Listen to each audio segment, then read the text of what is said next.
Hi there, welcome to Wyckoff Technical Analysis session for Ethereum. If you're new to my sessions, here are the key takeaways you can expect from the sessions. So let's dive into the charts. So this is the weekly chart of Ethereum, and currently we are after 2 weeks staying around the key level of $4,000. This is probably the first week that clearly closed below that particular level. There's still around 33 hours left before this week's candle closes. So by that time, we'll know exactly whether it is going to be confirmed. So in terms of Wyckoff stages, previously we already talked about there's a higher chance for sign of weakness to show up around this period. That's at a level of around $3,500. So that was where the automatic reaction was back in late July, early August. Okay, so that's the potential next move towards the next Wyckoff stage while we are going through these kind of LPSY's period.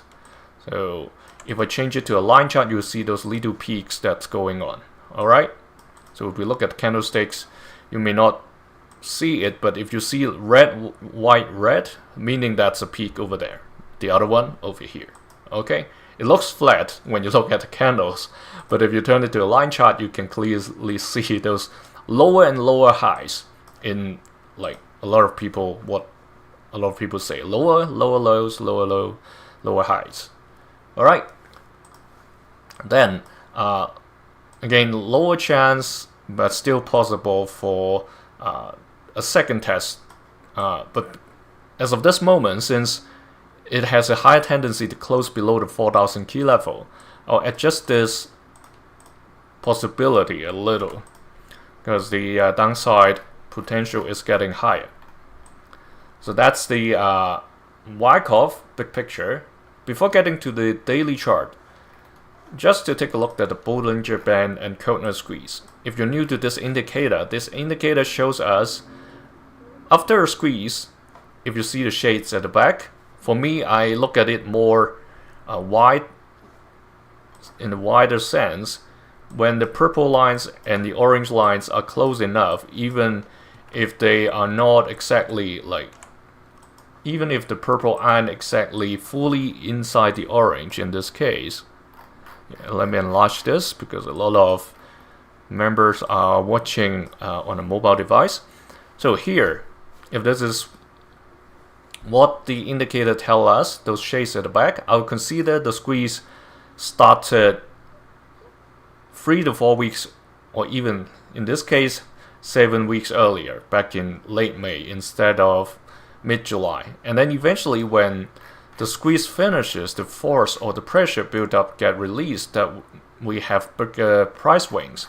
However, if you're new to this indicator, don't misunderstood that as after a squeeze, the price must go up. It's not that case. The price can swing downwards as well. So it's just which side start first. This time it started to the upside first and then downside, and then another horizontal period get to close enough for a squeeze, but the price already took up and swing bigger and bigger.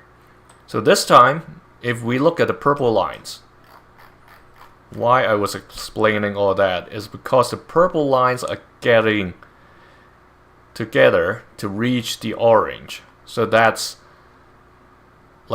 since mid-June we haven't had that kind of situation. So you see from late April all the way till late May, the purple lines came together to reach the orange, and then the price already took off in early July. And now this is the second time after half a year that the purple lines are coming close together to the orange. So expect something bigger for Ethereum price to come. And it's time to get to the daily to see any timing indication. In the daily chart, even the indicator now is showing the squeeze is happening.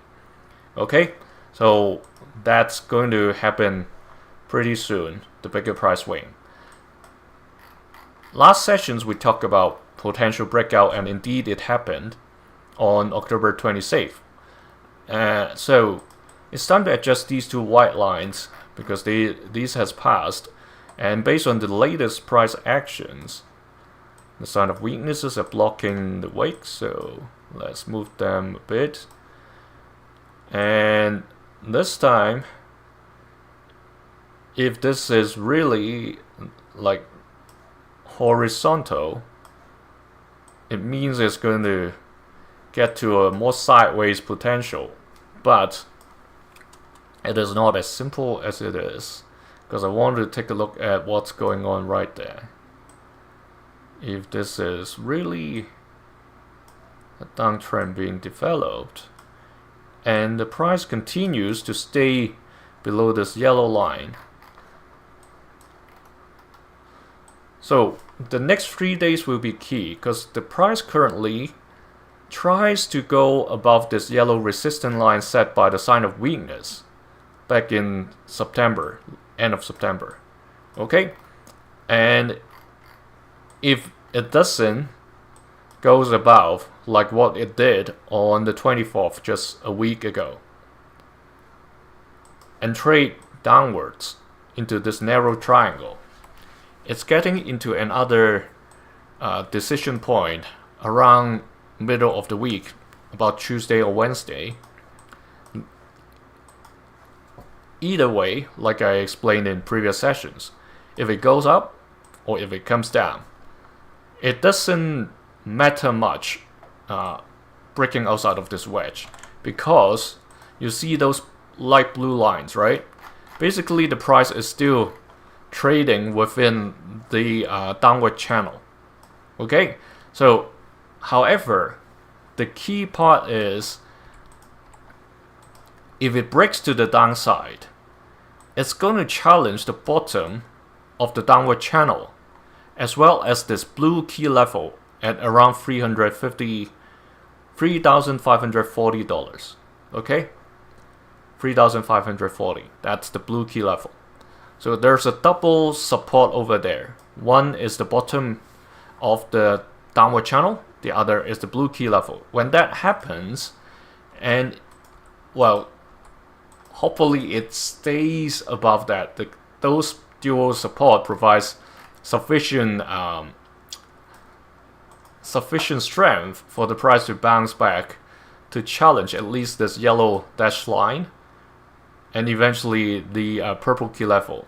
Because when that happens, what's happening over here is that there is a dual resistance. When the price gets to that point, you see the center line of the box, this blue line over here, is crossing this yellow line. So if the price bounces out, there is a likely scenario like what happened just a week ago, that it gets rejected from the center line, even if it successfully passes and closed above, like what happened on the 26th, last Sunday, and also the 13th.